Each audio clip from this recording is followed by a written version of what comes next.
TV Imaculada, o Evangelho em primeiro lugar.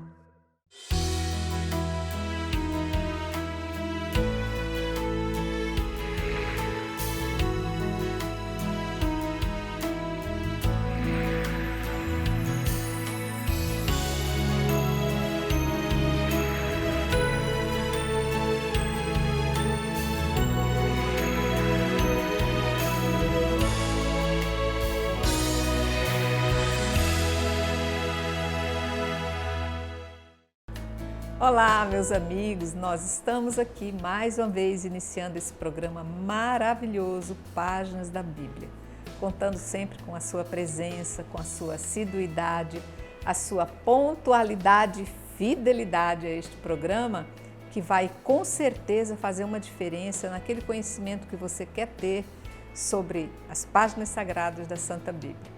Nós estamos nessa nova temporada tentando entender, conversando, descobrindo sobre o Pentateuco, que são esses 5 primeiros livros da Bíblia. Estamos agora estudando o primeiro deles, que é o Gênesis. Vamos hoje avançar um pouco mais nesse estudo e para isso conto com a presença aqui das minhas queridas amigas, mestras e professoras biblistas, Ieda, a quem agradeço. Olá a todos, é um prazer estar aqui com vocês, partilhando a palavra de Deus. Assim seja. E a Maíla, nossa querida professora. Que bom estar aqui com vocês também. Sempre nos enriquecem e fazem com que a gente entenda um pouco mais. Entendendo, nós vamos avançando. Então, eu vou pedir que vocês abram hoje o capítulo 5 do livro do Gênesis. Estamos já quase chegando ao final desse estudo do Gênesis. Então, eu vou fazer uma pequena leitura. Como essa introdução, todo esse texto do capítulo 5 diz respeito à geração de Adão e Eva, nós não vamos ler tudo, vamos ler só o primeiro, do versículo 1 até o versículo 8, depois nós vamos pular e vamos voltar ao versículo 21 até o finalzinho, que é o 32. Esse começo e esse final do capítulo 5 vai ser suficiente para a gente desenvolver, né, professores? Isso. Desenvolver um belo trabalho para entendermos essa geração. Então, vai estar escrito assim, essa minha Bíblia, que é a Bíblia de Jerusalém, talvez a de vocês tenha um pouquinho a diferença, mas os nomes são os mesmos e a história é a mesma. Vai estar escrito, eis o livro da descendência de Adão. No dia em que Deus criou Adão, ele o fez à semelhança de Deus. Homem e mulher ele os criou, abençoou-os, lhes deu o nome de homem no dia em que foram criados.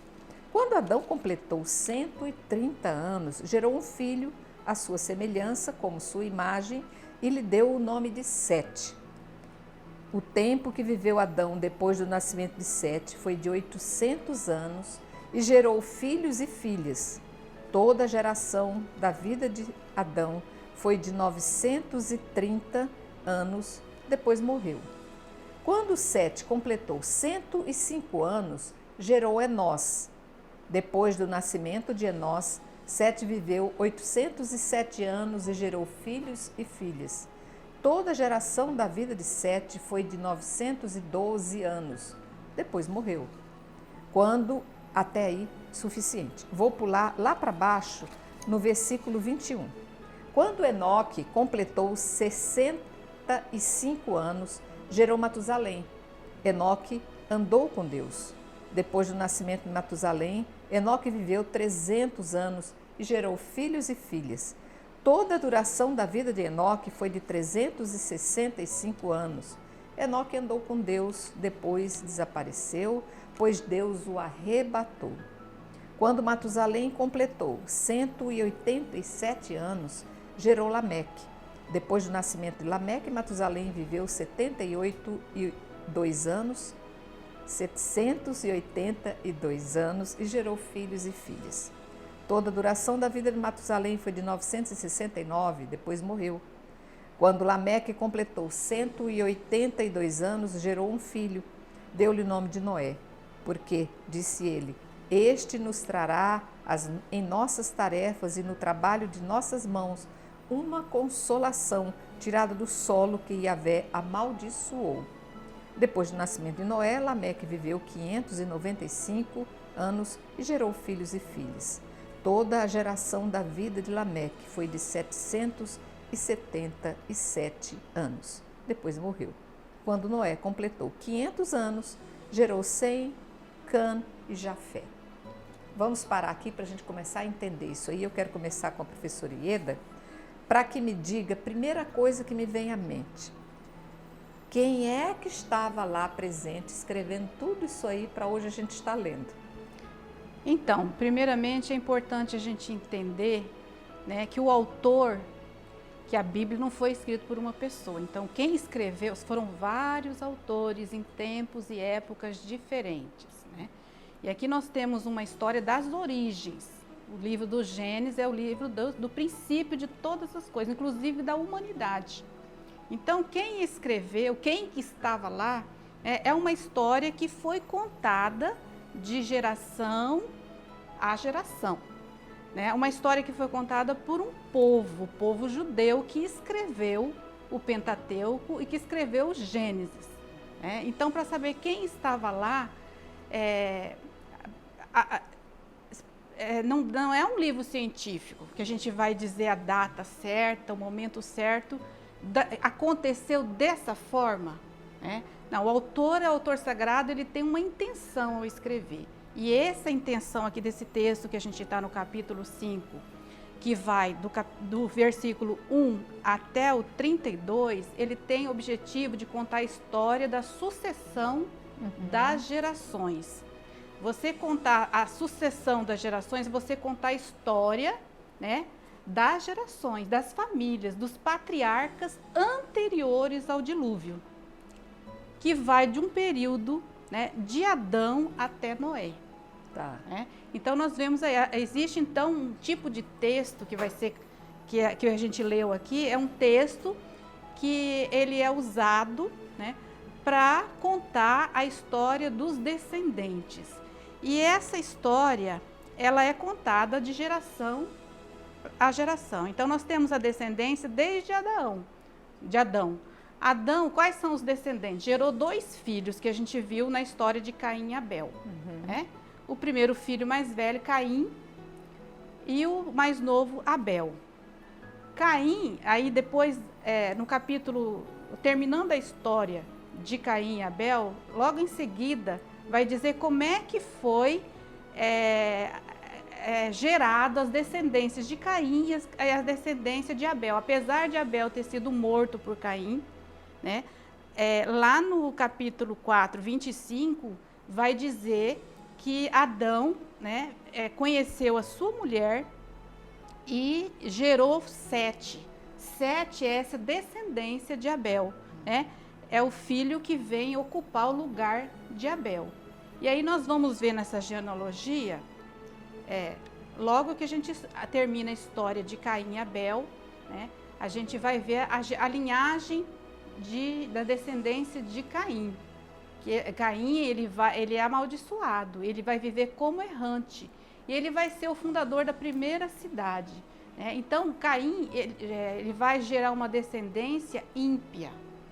E Sete, ele vai gerar uma descendência justa.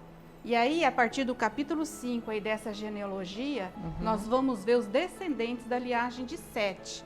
Né? Que aí vai... Mas essa estrutura de texto, ela segue sempre, né, um esquema.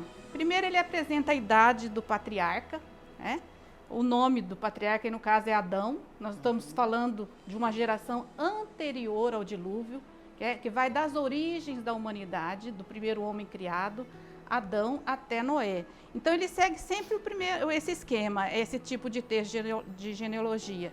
A idade do patriarca, né, no momento em que ele gera o seu primogênito. Aí, no caso, o texto fala, né, que Adão gerou, completou 130 anos e gerou um filho à sua imagem e à sua semelhança. E deu o nome dele de Sete. E aí depois, Sete também, ele vai continuar essa descendência. Então, ele segue a esquema, a idade do patriarca, no momento em que ele gera o seu primogênito, os anos vividos, né? E a seguir a indicação geral que ele ainda gerou filhos e filhas. E esse outro esquema também, ele encerra com a duração total da vida desse patriarca. Então, essa genealogia vai sendo contada aqui até a gente chegar em Noé. Né? Nós vamos ver nesse capítulo 5 os descendentes de Sete. Né? Sete é aquele que gera Enós, que é o primeiro homem que, depois de Abel, porque Abel ele oferece o sacrifício, né? E é agradável a Deus, o sacrifício de Abel foi agradável a Deus. Depois desse acontecimento, Enós vai ser, né, o descendente que vai invocar o nome de Yahvé. Né? E aí então nós vamos ver a linhagem justa até chegar a Noé. É interessante que a gente vê aqui, Maíla, além dessa história toda que a Ieda nos colocou, essa preciosidade de detalhe quanto a essas idades. Eles não colocam assim, Enoque viveu em torno de 800 anos. Não, ele coloca 823, só faltou dizer os dias, né? E depois morreu. Né? Ele encerra aquela história dele com a morte. E outra coisa também que me chamou a atenção é que nessa criação que se instaurou com a descendência de Sete, ele abençoou-os, Deus, homem e mulher, ele os criou, abençoou-os e lhe deu o nome de homem. Na realidade, homem aqui vai ser a raça, o genérico, né? Então vai representar tanto homem como mulher. Sim. Não tem, como sempre diz assim, aqui no auditório estão presentes estes homens maravilhosos, claro que não eram só homens, homens e mulheres. É que hoje se faz essa criteriosa separação, aqui estão presentes homens e mulheres, né? Então, isso parece ser uma preciosidade que a gente deveria tentar entender. Eu queria que você me explicasse essa riqueza de detalhes, escrita de uma forma tão primorosa e que veio, parece-me, de tempos muito lá atrás, baseado em quê? Que é aquilo que a Ieda começou a explicar e que eu gostaria que você enriquecesse mais ainda. Então, começa lá então no versículo 1 e 2, fazendo uma introdução dessa genealogia que vai seguir, ligando Adão à criação, né? Porque faz eles lembrarem que Adão foi criado à imagem e semelhança de Deus. Então, no princípio, Deus o criou. E aí ele fala, né? Criou homem e mulher, a imagem de Deus. Os criou e os abençoou. E então faz aqui já nessa introdução uma memória. Lembrem-se de onde vocês vieram. Então, ainda que aqui nós vamos ter uma geração humana, um pai gera o primogênito, esse vai gerar outro. Não se esqueçam que vocês todos foram criados por Deus. Percebe que depois vai aparecer o verbo gerar, porque isso é próprio do ser humano. Nós geramos, Deus cria. Então, no início, Deus criou Adão à sua imagem e semelhança. E aí ele fala também dessa questão do homem, que para nós essa palavra vai tendo um peso muito grande quando aparecem nos profetas, depois no Novo Testamento. Porque quando se falar do homem, nós vamos lembrar dessa criatura de Deus. E mais ainda, no Novo Testamento, nós vamos lembrar que esse homem é o próprio Jesus, que se fez homem. Então, perceba que aqui na Bíblia aparece esse homem com letra H maiúscula, né? Exatamente para não relacionar ao gênero masculino apenas. Tá. Entendeu? Ele vai além do gênero. Vai além do gênero masculino e o feminino também. Ele coloca a humanidade. Esse homem aqui significa humanidade. Por isso que ele diz, Deus os criou, abençoou e lhes deu o nome de homem no mesmo dia em que foram criados. Lhes deu a humanidade. Eles se tornaram humanos. Por isso que lá na frente, em alguns textos, nós vamos encontrar o filho do homem. Exatamente. É para a gente resgatar essa memória lá da criação. Exatamente. E esse filho do homem está ligado literalmente a Deus, a Jesus, que é gerado em Deus. Ok. E nós somos criados nessa imagem e semelhança. Depois, algo também que aparece aqui, e ele até falou, que vai sendo uma sucessão de homens que vão gerando seus primogênitos. E perceba que aquele primogênito de Adão, que era Caim, por ter feito aquela maldade e exterminado o irmão, ele é apagado da história. Porque agora quem é o primogênito de Adão é Sete.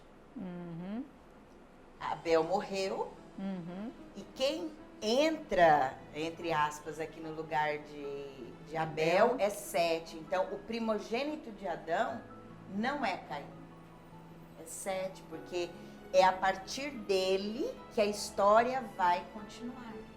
Aqui, o livro do Gênesis é sempre uma lição. A gente deve ler isso daqui tirando lições para nós dessas origens. Aqui é uma lição. Que aquele que pratica o mal, aquele que faz a maldade acontecer, influencia o mundo com a sua crueldade, perversidade, será apagado da história. Aquele que destrói-se a si mesmo. Exatamente. O nome, a história dele é apagada. Pode até ser que no início a gente se lembre, mas depois a própria história faz essa pessoa ser esquecida. Isso. Tanto é que a gente olha a humanidade mesmo. Quando a gente quer lembrar de algo assim que foi muito cruel, a gente vai fazer a remissão a alguns personagens históricos. Mas quem ficou na história mesmo da humanidade, que é lembrado num senso geral, são os bons. Exatamente. Então aqui é uma lição para a gente aprender disso aqui. Porque os bons Gênesis. constroem, né?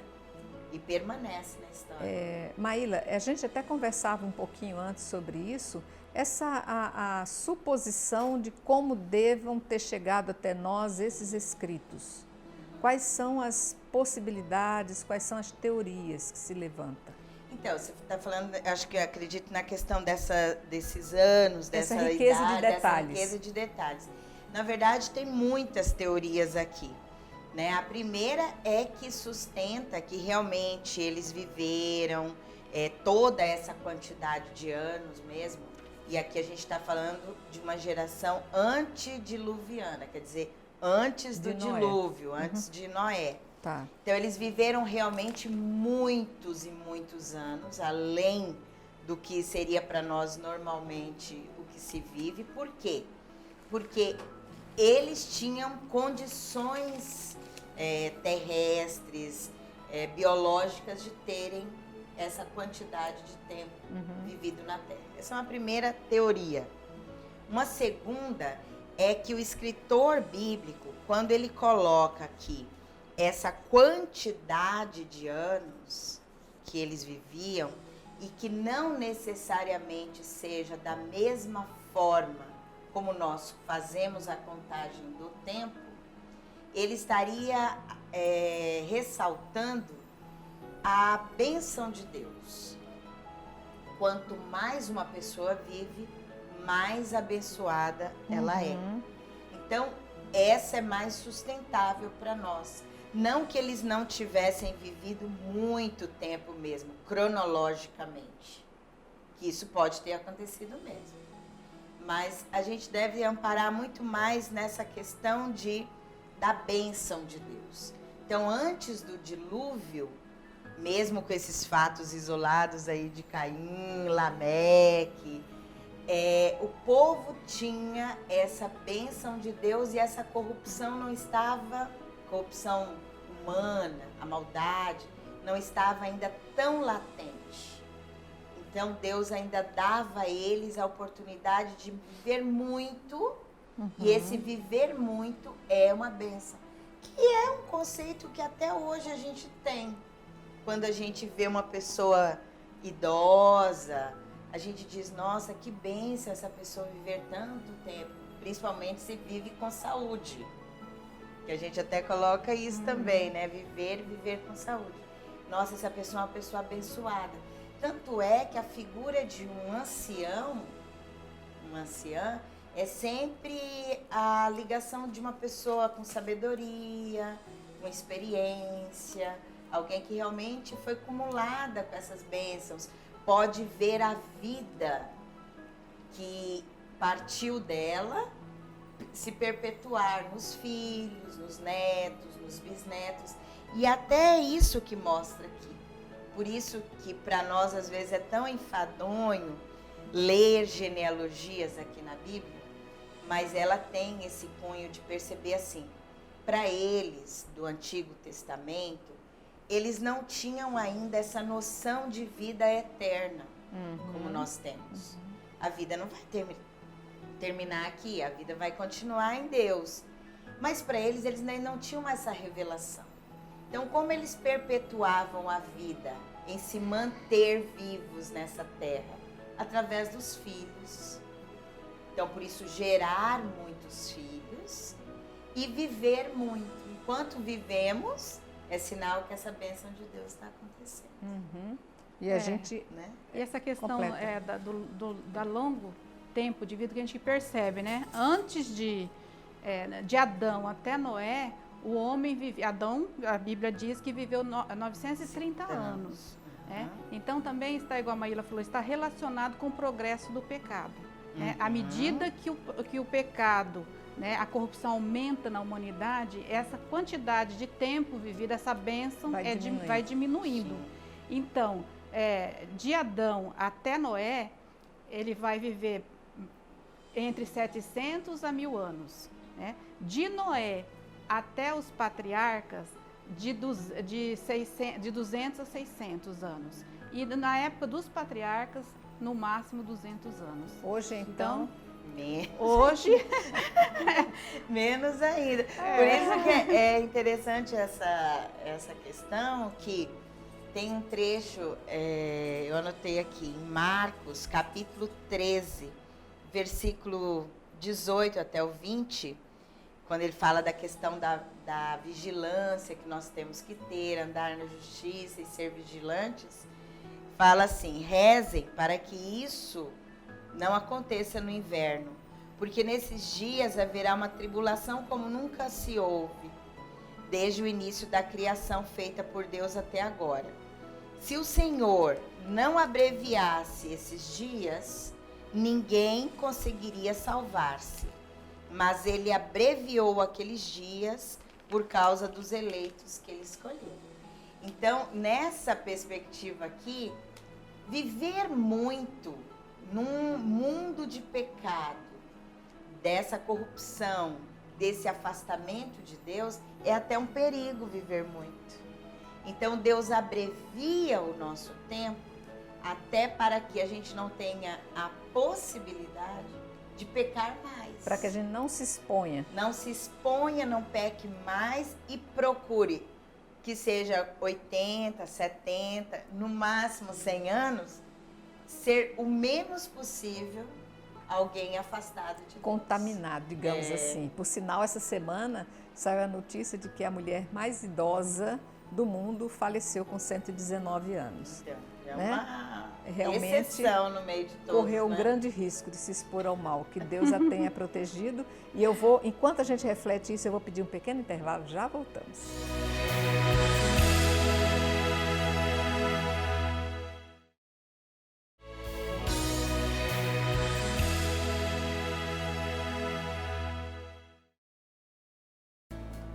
Voltamos, eu peço que vocês abram e nós estamos estudando o capítulo 5 do livro do Gênesis. Eu vou pedir que vocês acompanhem aí o versículo 18, vai trazer um trechozinho bem interessante, até o 24. Vai dizer: quando Jared completou 162 anos, gerou Enoque. Depois do nascimento de Enoque, Jared viveu 800 anos e gerou filhos e filhas. Toda a geração da vida de Jared foi de 962 anos, depois morreu. Quando Enoque completou 65 anos, gerou Matusalém. Enoque andou com Deus. Depois do nascimento de Matusalém, Enoque viveu 300 anos e gerou filhos e filhas. De toda a duração da vida de Enoque foi de 365 anos. Enoque andou com Deus de novo, depois desapareceu, pois Deus o arrebatou. Eu fiz questão de ler esse trechozinho do versículo 18 até o 24, porque me chama a atenção que Enoque foge um pouco da linha dessa sucessão que vem acontecendo. Inclusive, diz que ele anda com Deus. Não sei se vocês vão prestar atenção, vão se lembrar, esse termo já foi usado lá atrás, no início da criação, quando se falava que Adão andava com Deus no final da tarde, né? O que tem isso aí de especial? Por que isso é colocado a respeito de Enoque? Então, Enoque, ele vai se destacar aqui porque ele tem um diferencial dos outros antepassados. Ele vai ter a mesma característica de Enós, né, que é filho de Sete. Sete, que substituiu Abel, né, ele gerou um filho, Enós, que invocou a Javé. É o homem religioso, é o homem que faz a experiência do Deus Criador, do Deus vivo, né, do Deus que caminha com o seu povo, o Deus que caminha com a família, né? Tanto que essas gerações aí vão contar a história tá contando a história dos patriarcas, que vai desembocar lá na história de Abraão, de Isaac, de Jacó e até Jesus. Para contar também que o Filho de Deus, né, ele se encarna, se torna homem e faz parte desta descendência, dessa geração de homens também, né, que desde o princípio, desde as suas origens, caminhavam com Deus. Então, Enoque, ele tem esse diferencial, que ele é aquele que anda na presença de Deus, que ele anda em comunhão com Deus. É um homem, andar com Deus é ser conduzido por ele. É diferente de você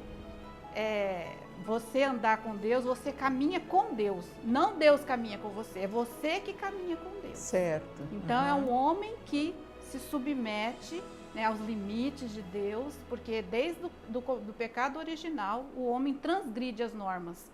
E aqui esse texto ele vai destacar esse descendente Enoque, que é muito especial, porque é um homem que caminha com Deus, que é conduzido por Deus e se submete a esse Deus que é onipotente, né? É um Deus que cria todas as coisas por amor. E aí então o texto é bonito aqui quando ele diz, né, que Enoque andou com Deus, aí no 24, versículo 24, depois desapareceu, pois Deus o arrebatou.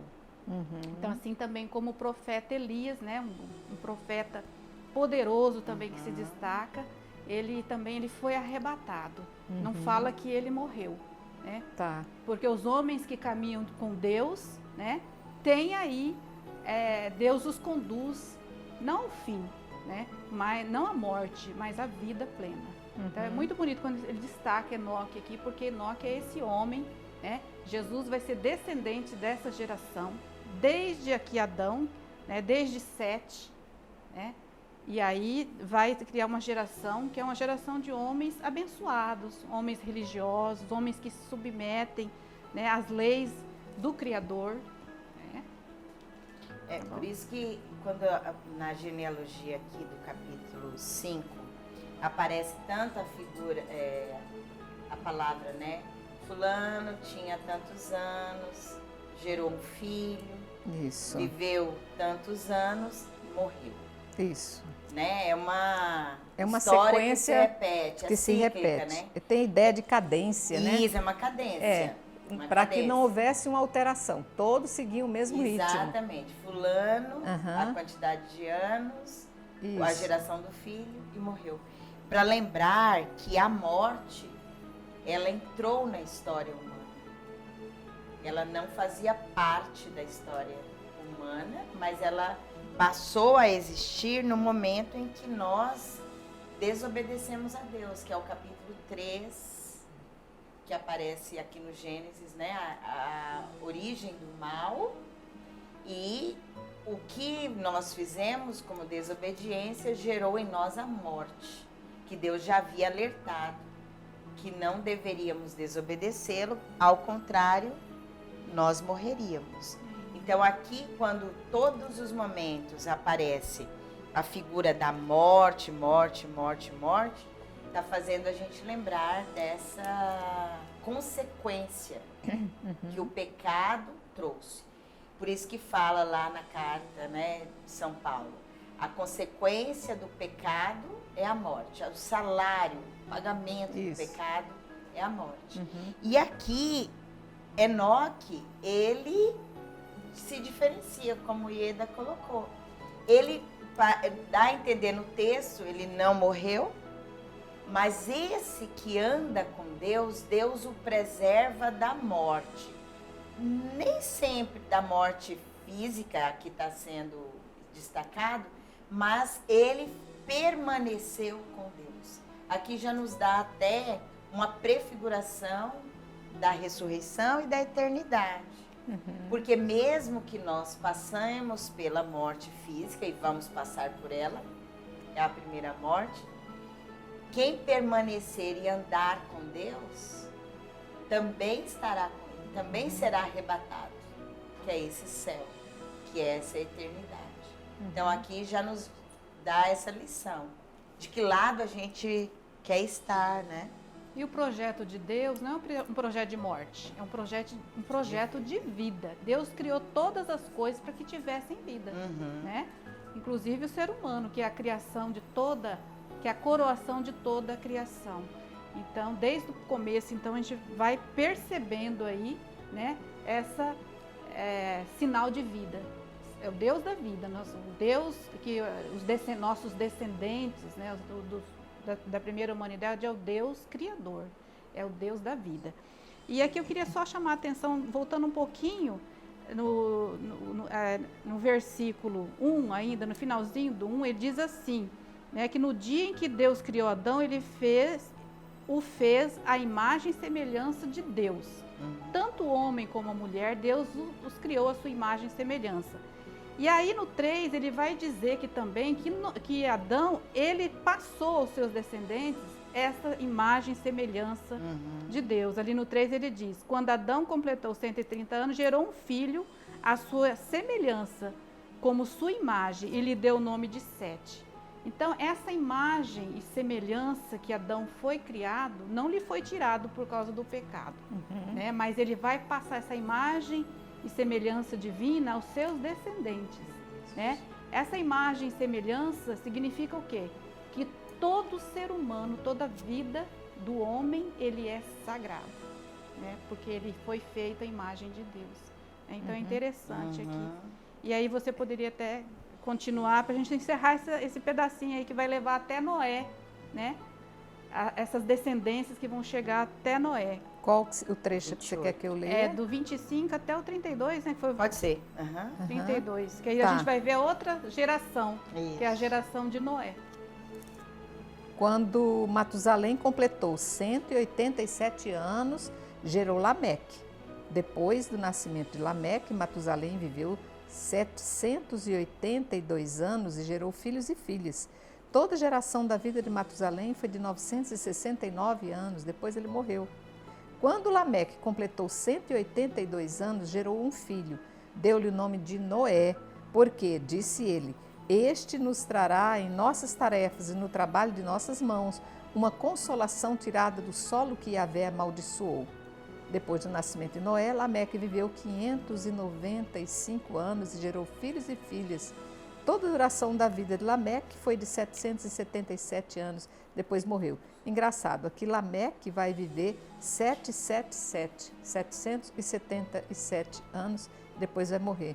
Quando Noé completou 500 anos, gerou Sem, Cã e Jafé.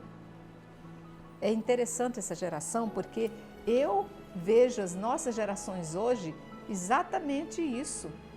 Nós geramos nossos filhos que se casam com outros filhos de outros casais, geram seus filhos e nós vivemos uma mixaria de anos e depois nós morremos, achando que a gente fez muita coisa. Só que nós não estamos escrevendo na nossa história que nós caminhamos com Deus, salvo exceções raríssimas dos santos e santos que a gente sabe que caminharam com Deus e caminham com Deus. Aqui Fora também, isso, a né? história é igual, né? Aqui também Noé, assim como Enoque, ele vai encontrar graça, ele vai caminhar com Deus também. Isso, né? isso. E por causa de Noé, Deus vai recriar toda a humanidade novamente. né? E assim. Noé, o significado do nome de Noé significa alívio, consolar. Por quê? É a esperança aqui que fala no texto, né? Esse nos trará em nossas tarefas e no trabalho de nossas mãos uma consolação tirada do solo que Yahvé amaldiçoou. Então, é um alívio, vai ser porque a terra, né, foi amaldiçoada. Então, a esperança está, a salvação vai estar em Noé, que é o homem justo e que vai andar na presença de Deus. Desculpa, pode terminar. Não. Então, porque a gente pensa que no meio dessa maldade toda que foi se multiplicando a partir da descendência de Caim, né? De toda do próprio Lameque, que aparece também lá no capítulo 1, das vinganças que ele quer ter. Aqui Enoque e Noé são personagens, são pessoas que afirmam para nós, é possível ser bom, mesmo no meio dessa maldade toda. Nós podemos fazer uma escolha em andar com Deus. A gente não precisa seguir todos que são maus, né? Então, a gente pensar, mesmo que diante de um mundo, que é o que a gente também hoje vive, nós tenhamos tanta maldade, tanto mal crescendo, nós podemos fazer a escolha pelo bem, que é aquilo que é nós, que é aquilo que sete é nós, Enoque e Noé fizeram, né? E aí assim, Deus vai poder olhar para nós e ver que a gente fez essa opção. E Noé vai ser esse descanso mesmo. É como se Deus, no meio dessa maldade toda, em Noé, Deus achou a graça e nele Deus descansa para fazer uma nova humanidade, uma recriação, né? Que fecha exatamente nesse ponto aqui. Então, só para complementar isso que você falou, quando você anda com Deus, é você fazer uma escolha. E todos os dias, todos os momentos da nossa vida, nós estamos escolhendo, né? Diante de nós está sempre o bem e o mal. Então, andar com Deus é sempre você optar pelo bem, né? Optar por fazer o bem, né? Optar pela vida. E como é que a gente vai vencer o mal? Nós somos chamados a trilhar o caminho do bem, o caminho de Deus, o caminho da vida. Nós vamos vencer o mal fazendo sempre o bem. É isso que Jesus vai nos ensinar, né? Que nós vamos vencer o mal fazendo o bem. Isso vai exigir de nós vigilância, constância e buscar sempre esse contato com Deus e sempre buscar esse caminhar com Ele, que é uma expressão bonita usada aqui na Bíblia, sim, né? Sim. Esse caminhar com Deus nos suscita então essa constância de estar com Ele, né? Andando com Ele. E é o desafio que a gente tem. E só como curiosidade, todas as vezes que a gente quer lembrar de uma pessoa que viveu muito, que é, entre aspas, pré-histórica, né? A gente lembra de Matusalém. É aqui que aparece a figura de Matusalém. Matusalém viveu 969 anos, mas também morreu. Então, na história, mais do que Adão. A história coloca, né, se a gente for observar e acreditar mesmo nessa quantidade de tempo aqui, é o homem que viveu mais tempo sobre a Terra.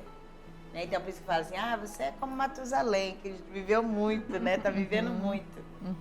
É aqui que aparece esse trecho. Então, enquanto a gente estava falando sobre essa questão da resistência que o mundo oferece em não fazer florescer homens santos, quando eu digo homem, eu englobo homem e mulher, eu vejo assim que Deus muitas vezes vai jogando o seu fermento na massa, aqui e acolá, esperando ver o que vai acontecer, né?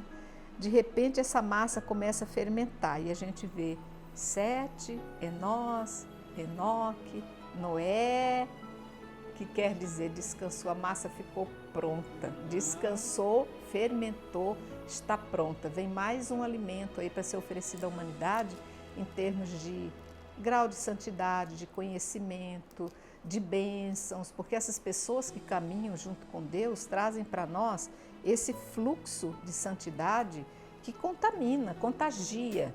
E como o poder da santidade no meio do povo, em nosso meio, nos faz voltar àquela exigência que a alma tem de buscar Deus, porque nós somos frutos de Deus, somos suas criações, somos seus criados e estamos sempre a clamar por Ele dentro de nós, né? É o chamado à santidade universal, né? Não importa onde estejamos, as circunstâncias que estejamos, é possível ser o bem. Como Ieda colocou, Deus coloca diante de nós sempre o bem e o mal. Aqui a gente viu esses 4 grandes personagens que nos mostraram que é possível tomar o caminho do bem. Mas nem todos fizeram isso. Então, o capítulo 6, versículo de 1 a 8, vai dizer para nós que essa maldade, ela se estende, ela vai tomando uma proporção. Acho que poderia ler esse trechinho aqui. Então, capítulo 6, se vocês estiverem com a Bíblia de vocês, se não podem pegar, vai dizer assim: quando os homens começaram a ser numerosos sobre a face da terra e lhes nasceram filhas, os filhos de Deus viram que as filhas dos homens eram belas e tomaram como mulheres todas as que lhes agradaram. E Yahvé disse: meu espírito não permanecerá no homem, pois ele é carne. Não viverá mais que 120 anos. Ora, naquele tempo e também depois, quando os homens de Deus se uniam às filhas dos homens e estas lhes davam filhos, os Nefilim habitavam sobre a terra e estes homens famosos foram os heróis de tempos antigos. Até o 8. Até o 8, seguindo, Yahvé viu que a maldade do homem era grande sobre a terra e que era continuamente mau todo o desígnio de seu coração. Yahvé arrependeu-se de ter feito o homem sobre a terra e afligiu-se o seu coração. E disse Yahvé: farei desaparecer da superfície do solo os homens que criei, e com os homens os animais, os répteis e as aves do céu, porque me arrependo de os ter feito. Mas Noé encontrou graça aos olhos de Yahvé. Nossa, que triste ouvir Deus falar isso, né? É claro que aqui nós estamos entrando numa situação antropomórfica em que se dá sentidos e figurações humanas a um Deus que com certeza não se aflige, porque ele já sabe por antemão de tudo que acontece. Mas é doído saber que Deus pode ter esse sentimento da criação ter sido observar, imprópria, né? inadequada, né, Maíla? Então, esse acontecimento aqui que é narrado nesse trechinho do 6, ele vai falar sobre um acontecimento que foi estopim para o dilúvio, né? Tá. É o aumento da violência e da corrupção na humanidade. Então, quando a gente fala assim, filhos de Deus e filhas dos homens, nos lembra muito a mitologia, né? Certo. Os deuses gregos. Então, mas esse texto aqui, ele foi interpretado pela tradição judaica e pela tradição da igreja, os nossos primeiros padres, né? Tem 2 interpretações para esse texto, né? A primeira interpretação seria que os filhos dos deuses, que seria os descendentes de Sete, né? Se casaram com as filhas dos homens descendentes de Caim. Então foi um acontecimento assim que o que aconteceu? Aumentou a violência, a corrupção, a soberba, os gigantes, os homens se tornaram gigantes como titãs, né? Os nefilins. E aí a outra interpretação seria que esses filhos de Deus seriam anjos sentinelas, né?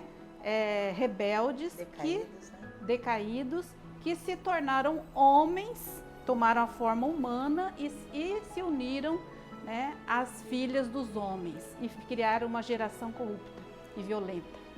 Então esse acontecimento aí foi um estopim para que Deus olhasse para a humanidade e se arrependesse de tudo que ele criou. Tem trechos bíblicos que eles são muito difíceis de se interpretar. E a gente, por mais que a gente procure dar explicações, a gente ainda vai ficar com um vácuo nele. Esse trecho é um deles, que tem essas duas explicações, né, que a gente traz, que podem ser possíveis mesmo, mas é um texto como se fosse assim algo muito ambíguo, né? A gente não sabe por que ele foi colocado assim, como que interpretar mesmo esse trecho bíblico. Alguns colocam até que esses filhos de Deus, né, que eles colocam com as filhas dos homens, está ligado à questão da mitologia, dos semideuses, né, que eles colocam lá na mitologia grega e romana, que os filhos as mulheres humanas se ligavam com os deuses pagãos e tinham os semideuses, essas figuras aí um pouco mitológicas de Deus e humanas. Mas fica muito mais, e essa imagem dos anjos decaídos, que se personificaram e tomaram as mulheres humanas para terem filhos, ela acaba sendo muito fraca, porque os anjos, ainda que decaídos, são sempre criaturas espirituais.